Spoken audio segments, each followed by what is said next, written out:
Hello दोस्तों, आप सभी का हमारे यूट्यूब चैनल क्लासेस में स्वागत है। आज की इस वीडियो में हम लोग रेशियो एंड प्रोपर रेशियो अर्थात अनुपात और समानुपात वाले चैप्टर के कुछ ही प्रश्नों पर चर्चा करने जा रहे हैं।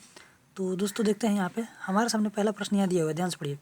यदि A अनुपात B 3:4 हो और B अनुपात C 8:9 हो तो A अनुपात C का मान ज्ञात करना है। इसके लिए हमारे सामने 4 ऑप्शन नीचे दिया हुआ है।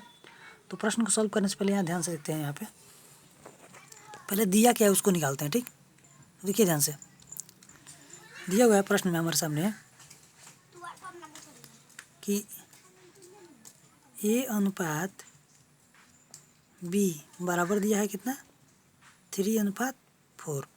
फिर दे रहा है हमारे सामने B अनुपात C इक्वल टू दिया है 8:9। ठीक ना। तो अब कह रहा है प्रश्न में A अनुपात C बताना है कि क्या होगा। ठीक ना। तो देखते हैं प्रश्न को ध्यान से यहाँ से। जी हाँ, तो ऐसे प्रश्न को सॉल्व करने के लिए हम क्या करेंगे कि हम जानते हैं कि अनुपात का मतलब होता है बट्टा A बट्टा B बराबर क्या दिया है मुझे यहाँ पे 3/4। उसी तरह से यहाँ पे मुझे B बट्टा C क्या दे दिया है, ध्यान से देखते चलिए। B बट्टा C क्या दे दिया है यहाँ पे 8/9 हो गया। हमें निकालना है क्या चीज़, A बट्टा C निकालना है। तो अगर हम ध्यान दें यहाँ पे A बट्टा B दिया है, B बट्टा C दिया है।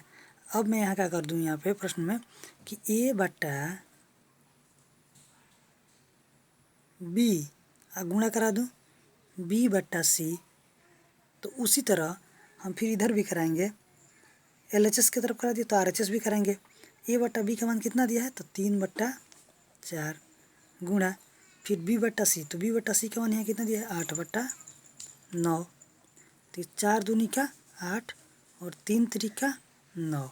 अब यहाँ देखिए B से B कटेगा तो फिर क्या बचेगा A बट्टा, देखिए ध्यान से यहाँ पे A बट्टा C बचेगा और A बट्टा C का मान इधर कितना है 2/3।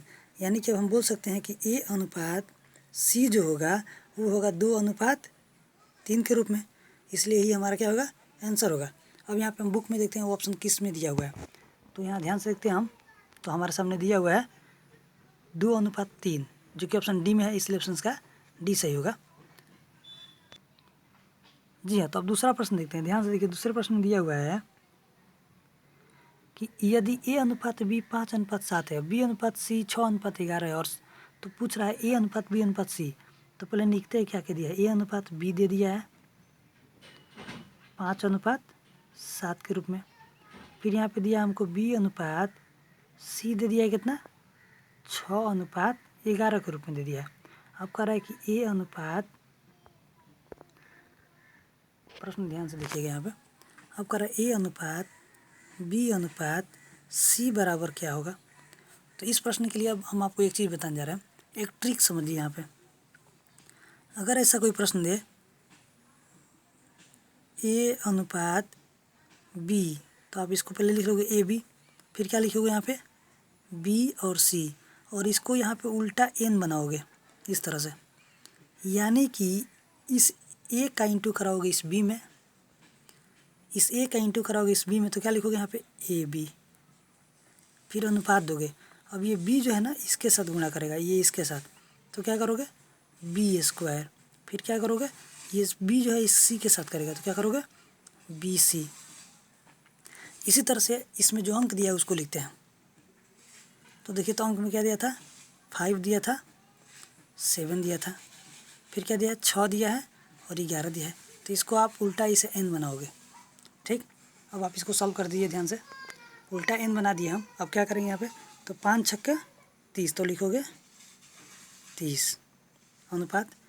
अब इसका इसके साथ कराओगे 6 7 42, फिर अनुपात, फिर 7 से 11 में गुणा करोगे तो 11 7 77। यानी कि अब जो हमारा आ गया ये किसका मान आ गया A अनुपात B अनुपात C का मान आ गया है, जो का ये इस प्रश्न का ये आंसर होगा। अब देखते हैं ये ऑप्शन में कहाँ पे दिख रहा है हमारे। तो बुक पे चलते हैं यहाँ पे। तो देखिए यहाँ से ध्यान से, दूसरे प्रश्न में हमारा आंसर जो आया था 30:42:77, जो कि ऑप्शन यहाँ बी में मैच करे, इसलिए ऑप्शन का बी सही होगा। आप इस प्रकार से भी ये सब प्रश्नों को सॉल्व कर सकते हैं। जी हाँ, तो नेक्स्ट प्रश्न दिया हुआ है, पहले ध्यान से प्रश्न को पढ़िएगा। दे रहा है यहाँ पे ए और बी की आय का अनुपात 3:5 है। तो पहले लिखते हैं आय कितना है इन लोगों का। आय का अनुपात है इन लोगों का कितना बाबू, 4:3 के रूप में इन लोग का आय का अनुपात है। ठीक, यानी कि लोग कमाता है 4:3 के रेशियो में। कौन, तो ए और बी का अनुपात है। ठीक, फिर आगे पढ़ते हैं, तथा इनके व्यय का अनुपात है, और लोग व्यय खर्चा कितना करता है, तो इन लोग का व्यय का अनुपात है 3:2, यानी कि 3:2 के रूप में ये लोग 3:2 के रूप में ये लोग व्यय कर देता है। यदि प्रत्येक की बचत, अगर प्रत्येक ए और बी प्रत्येक का बचत जो है, ये लोग बचाता है कितना रुपया, तो प्रत्येक बचाते हैं यहाँ पे 300 रुपया। अगर प्रत्येक 300 रुपया बचा लेता है सब, यानी कि ए भी बचाता है 300 रुपया, बी भी बचाता है 300 रुपया, तो पूछ रहा है कि ए का आय कितना होगा। ए का आय पूछ रहा है, ध्यान से देखिएगा यहाँ पे। तो प्रश्न पूछ रहा है कि ए का आय क्या होगा। आय आपको निकालना है, ए का आय। तो आप क्या करोगे, सबसे पहले यहाँ ए और बी का आय का अनुपात दिया है ना, तो क्या करोगे, ए और बी का, आप करोगे ए और बी का आय माना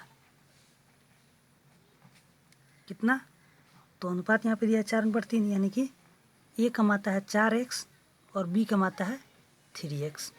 ठीक ना। इसी प्रकार फिर माना ए